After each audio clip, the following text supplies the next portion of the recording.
Uh, just to elaborate upon the role of pancreas in absorption of vitamin B12.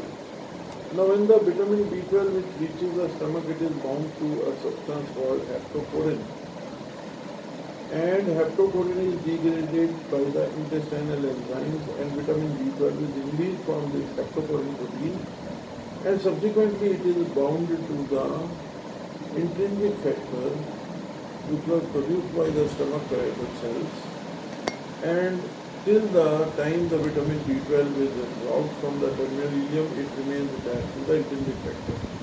So the importance of the pancreatic enzymes is that these are the enzymes which dissolve the haptocorin and release the vitamin B12 so that it can be attached to the intrinsic factor. This is a disease which is called pernicious anemia, in which there is basically autoimmune process against the parietal cells. Parietal cells are responsible for producing not only the acid into the stomach but also for producing the intrinsic factor.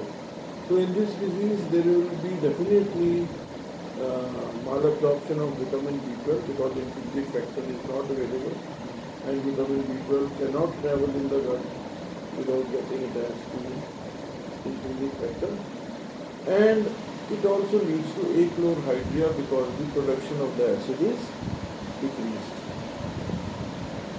So this is another diagram depicting the process of absorption of vitamin B12.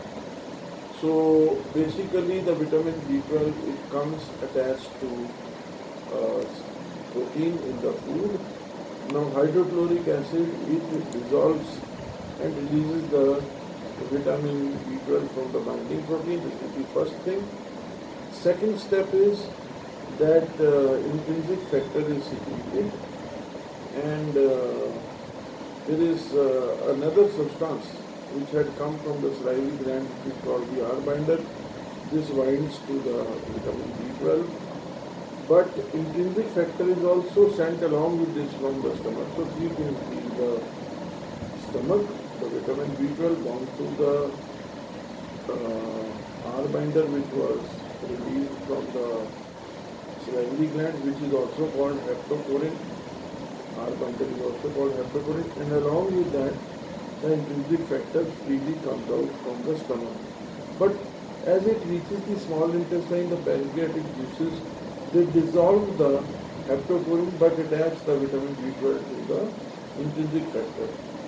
Till it is absorbed from the terminal ileum, this process remains.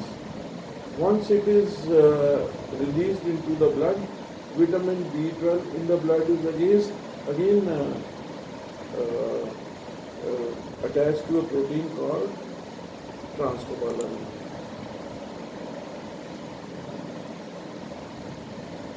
Helicobacter is also known to cause vitamin B12 deficiency. It may be associated with vitamin B12 deficiency. Certain studies have indicated this, and probably the mechanism is that the antibodies which are against the Helicobacter may have a molecular mimicry with the parietal cells, so they may destroy the parietal cells also.